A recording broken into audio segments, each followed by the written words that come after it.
दोस्तों, आज सुनिए मालती जोशी जी की सांध्य गीत। नेहा शाम 5 बजे से तैयार होकर बैठ गई थी। आज सैटरडे है।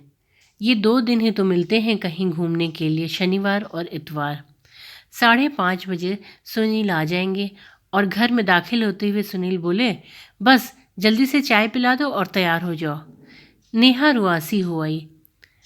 उसकी 1 घंटे की मशक्कत पर पानी फिर गया।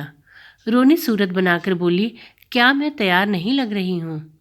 सुनील ने उसे गौर से देखा। सॉरी सॉरी, मेरा मतलब था कोई अच्छी साड़ी पहन लो। और उन्होंने नेहा की अलमारी से लाल बॉर्डर वाली पीली कांजीवरम निकाल कर दी। यह पहनो, गले में सेट भी डाल लेना।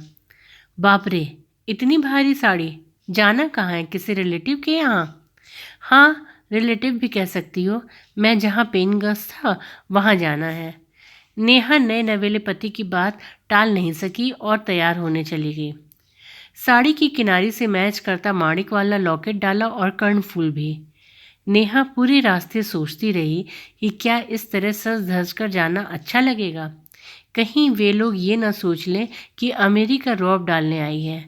जो अपने दड़बे में एक कमरा किसी तीसरे के लिए खाली कर देते हैं, उनकी आर्थिक मजबूरी वह समझ सकती है। ऐसी जगह गहनों कपड़ों का प्रदर्शन क्या ठीक रहेगा? उसका मन संकोच से भर उठा था। गाड़ी एक भव्य व खूबसूरत बंगले के सामने जाकर रुकी। सुंदर लॉन और फूलों से सजा बागीचा और उसके बीच खड़ी वह भव्य कोठी। नेहा को लगा आउट हाउस में वे लोग रहते होंगे। पर सुनील ने सदर दरवाजे की घंटी दबा दी। एक लड़के से नौकर ने दरवाज़ा खोला। हेलो छोटू, आंटी हैं? भीतर से आवाज़ आई, आओ, तुम्हारा ही इंतज़ार हो रहा है। नेहा ने देखा सुरुचिपूर्ण सजे हुए ड्राइंग रूम में अभिजात्य की प्रतिमूर्ति एक महिला बैठी स्वेटर बुन रही है। सुनील को कहना नहीं पड़ा। नेहा ने आगे बढ़कर उनके पैर छू लिए। उसका माथा चूमकर ढेर आशीर्वाद देते हुए बोली, सुनील, बड़ी सुंदर बहू लाए हो भाई। नेहा शर्म से लाल हो गई। अपना सजना संवरना उसे सार्थक हुआ लगा। तभी एक लहीम शहीम महिला कमरे में दाखिल हुई। नमस्ते बुआ जी, सुनील ने कहा। तो नेहा ने भी नमस्ते कर ली। तभी आंटी ने ठौका दिया, बुआ जी हैं। नेहा ने इशारा समझकर उन्हें प्रणाम तो कर दिया, पर वह उन्हें इस घर से नहीं जोड़ पा रही थी। उन्होंने 50 का नोट उसे देना चाहा तो उसने कातर दृष्टि से सुनील को देखा। आंटी बोली, ले लो, बड़ों का आशीर्वाद लौटाया नहीं करते। बुआ जी ने उसकी बलैयाँ लेते हुए कहा, छोटू हमें बताइन कि सुनील बाबू नई बहुरिया के संग आए हैं, तो हम कहीं की देख आई चल के। कैसी लगी? सुनील ने शरारत से पूछा। बहुत सुंदर है, बुआ जी ने बोला। आंटी से बोली, सुनील बाबू भोजन तो करी है ना? कछु स्पेशल बनी का? ज़रूर, पहले चाय तो पिलाइए। वे भीतर चली गईं तो सुनील ने कहा, बुआ जी का काम बड़ा ज़ोरदार है। She is hard task master. Kitchen ऐसी मुस्तैदी से संभालती हैं कि कुछ देखना नहीं पड़ता, और इन्हें बहुएं रसोई में पाँव नहीं देने देती थीं। सोचो। इतने में छोटू चाय ले आया। ऐसा करो, तुम इसे अपना कमरा दिखा लो, मैं किचन में देख लूँ। मैं कुछ करवाऊँ?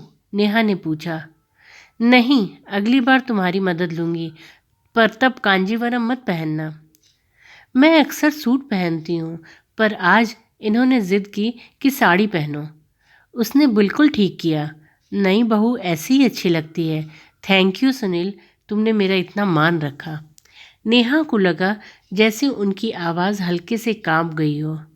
सुनील के साथ ऊपर आई तो चकित रह गई। घर है कि महल? 4 विशाल bedroom, attached toilet, dressing room और बालकनी के साथ। बाहर की तरफ चारों कमरों को जोड़ती हुई विशाल बालकनी, जो तरह तरह के गमलों से सुसज्जित थी। हर चीज़ साफ सुथरी, सुरुचिपूर्ण। यह तो 3 स्टार होटल है।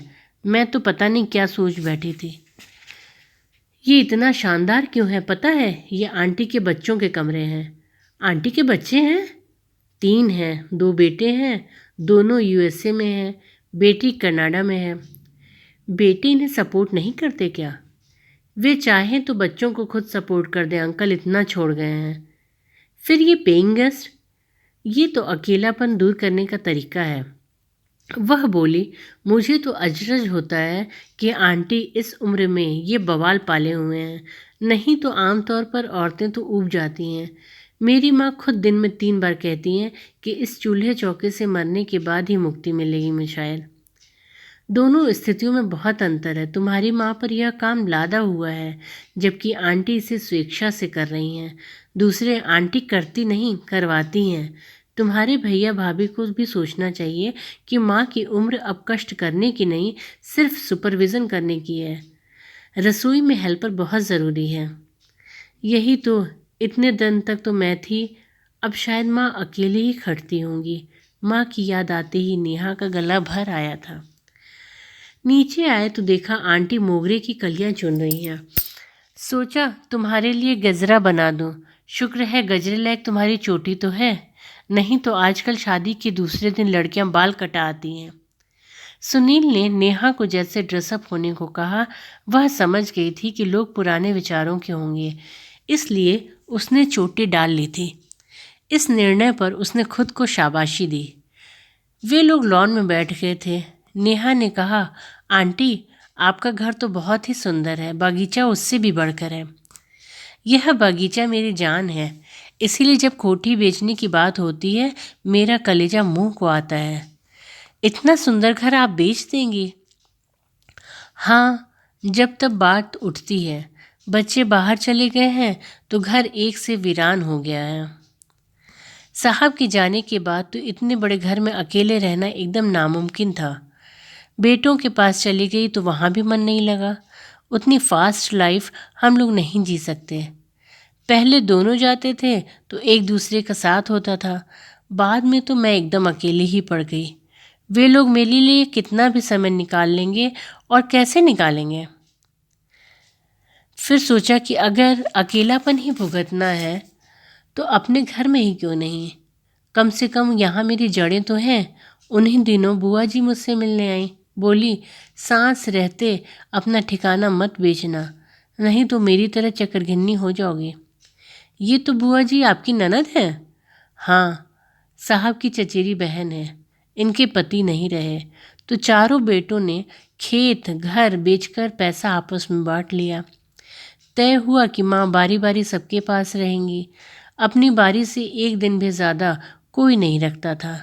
2 साल में ही हाफ गई बेचारी। बोली, यह परिक्रमा अब नहीं होती। मैं किसी एक के पास रहूंगी और सब लोग वहाँ पैसे भेजते रहना।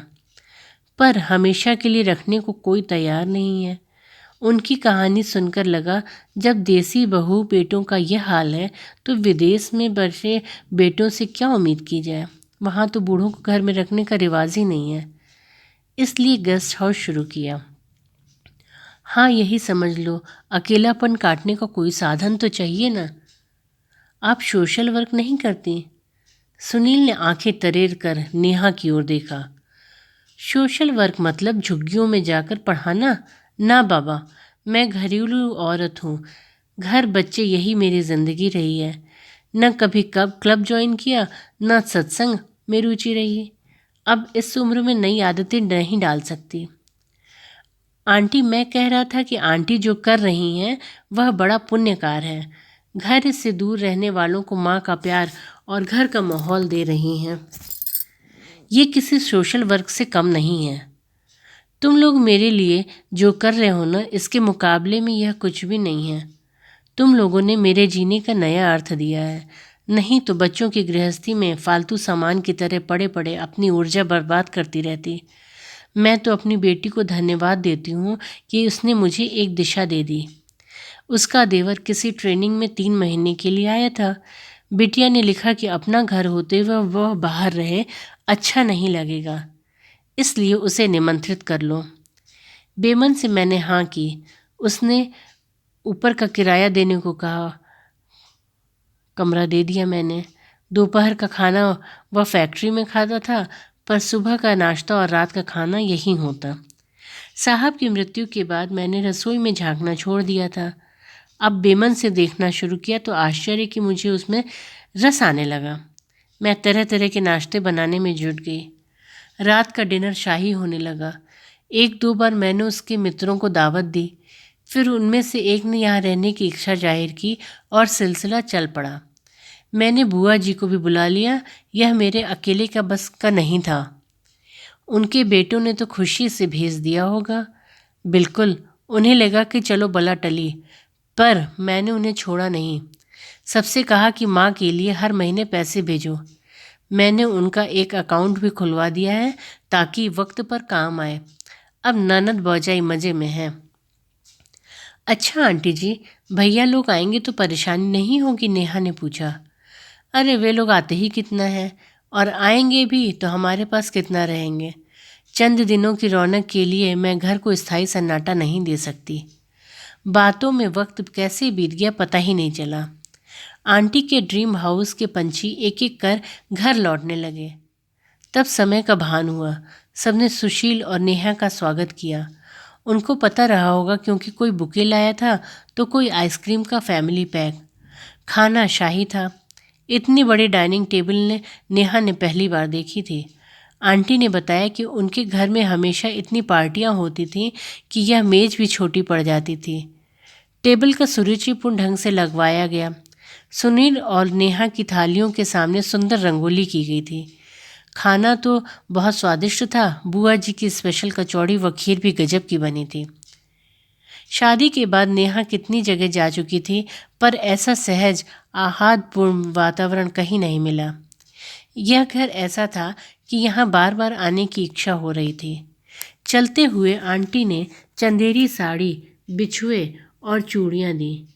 उसने प्रणाम किया तो अंक में भर कर बोली, आती रहना। बेटे मेरे बहुत हैं, पर बहू फिलहाल अकेली तुम ही हो। आना तो है आंटी जी, आपसे कितना कुछ सीखना है जो। रास्ते भर उसके दिमाग पर खुशनुमा माहौल तारी रहा। उसने आंटी से कहा था कि आपसे बहुत कुछ सीखना है, पर उसका मकसद खाना बनाने से नहीं था। उसे तो आंटी से जीने की कला सीखनी है। कितनी खूबसूरती से उन्होंने अपने एकाकी जीवन संध्या को आलोकित कर लिया है। उनके अपने छूट गए हैं, पर अपनी ममता का संचित कोष लुटाकर उन्होंने फिर से एक परिवार बसा लिया है। उसके रहते वे कभी अकेली नहीं होंगी। धन्यवाद।